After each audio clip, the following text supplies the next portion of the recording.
تەماشەوانên هێژە ئەم دەرباسی دۆرتموندێ دەبن ڕەوشا ڕۆژاوایی کوردستانی بتایبەتی di sala 2020 de Rûdayî herwiha li Sûriyê em dê li gel Abdulbasit hemû endamê mekteba siyasiya Partiya Demokrata Kurdistanê Sûriye bigirine desta dem baş kekê Abdulbasit salatê nû pîroz bê kekê Abdulbasit kekê Abdulbasit ji wê pirsê dest pê bikim sala 2020 ji bo Rojavayê Kurdistanê salek çawa bû. Pêşî de salata pîroz bêkekê Cemal wê Kurdistan TV, Kurdistan 24 û çar parçeyê Kurdistanê gelê Kurd û Sûriya û xelkê cîhanê tevayî em hêvîne got sala 2021 salek aramî û azadî û aştiyê bê. Bi rastî kek Cemal yani sala 2020 saleke gelekî yani cuda bû ji hemû salên cîhanê.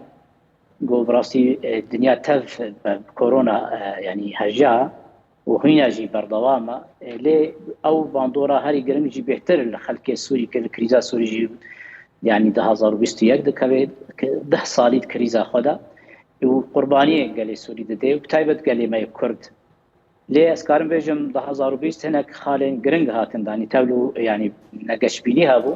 lê ew diyaloga Kurdî dest pê bû. Hinekî gavin hatin avêtin taybet qanûna Sêzer jî li ser rejîmê berdewam bû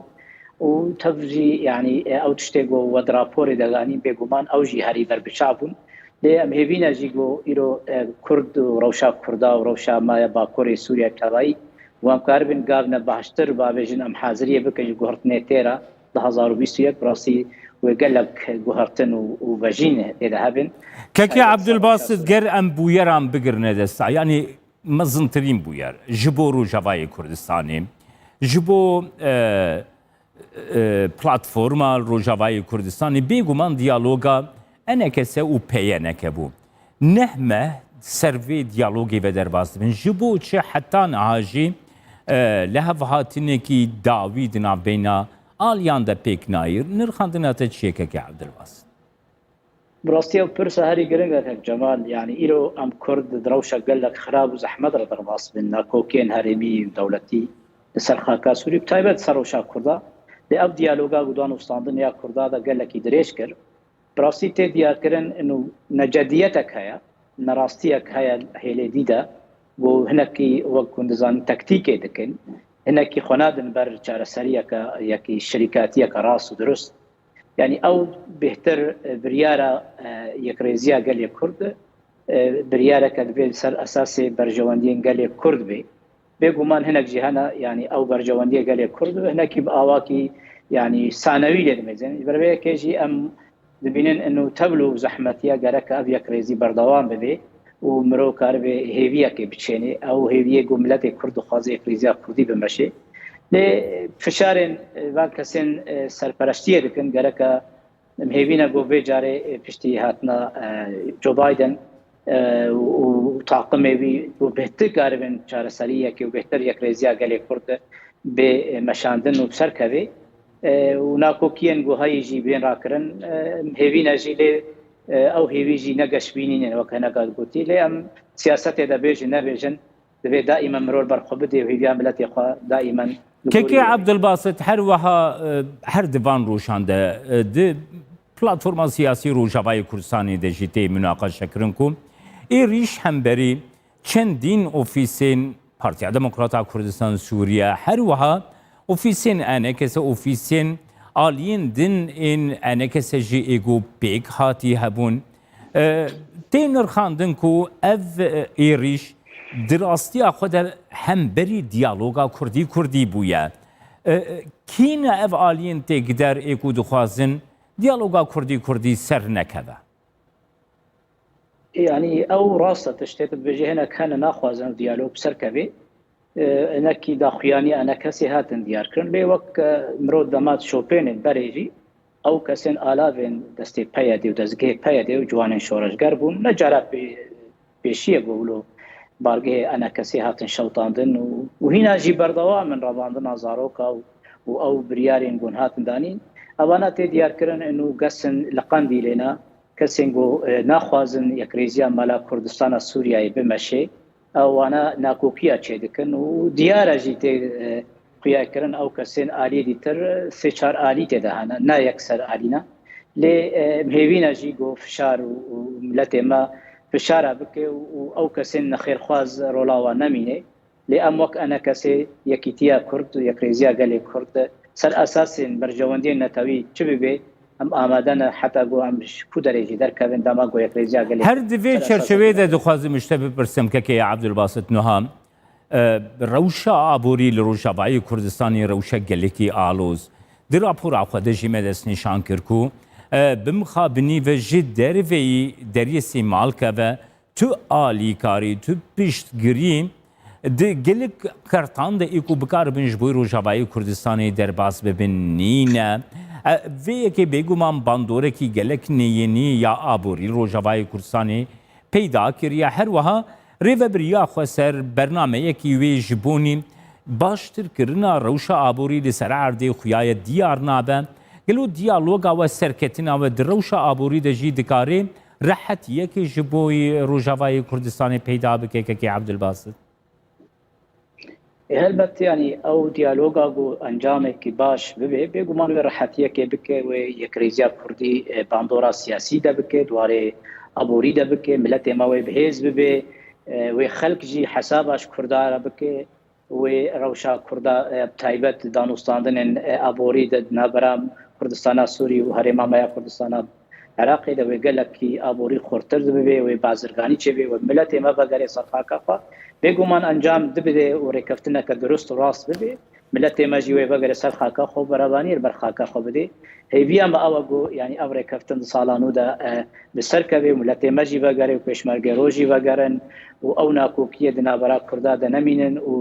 دژمنێ کورداژی ئێریشی خۆ سەر کووردا کێم بکن و ئەو مەهانێکەوێ دەستێ دژمنێ کووردا دەگوکار بن کووردا بەلاوەلا دەبکن و دەرباسی هەرێما کوردستانی بکە ئەو مەهانەژی دەسوادە نەمینن هێویامە ئەوە ئەم کاربن سەر ئاساسێ سەر بەرژەوەندیە گەلێ خۆ ملەتی خوا هەر کەسە دەبێ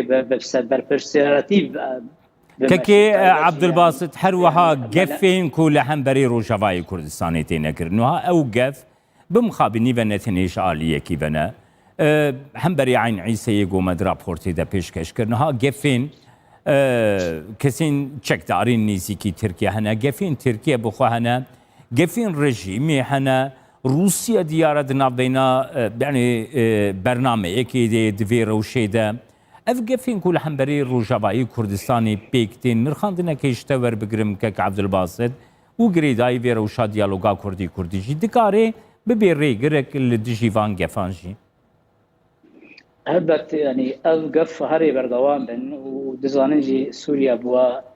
مەدانە ناکۆکیە و بەرژەوەندیên van وڵاتên هەرێمی و ناودەدەولەتی و بهتر jî îro doza gelê Kurd rewşa gelê Kurdiya henî berbiçava hundirê Bakurê Sûriyayê taybet de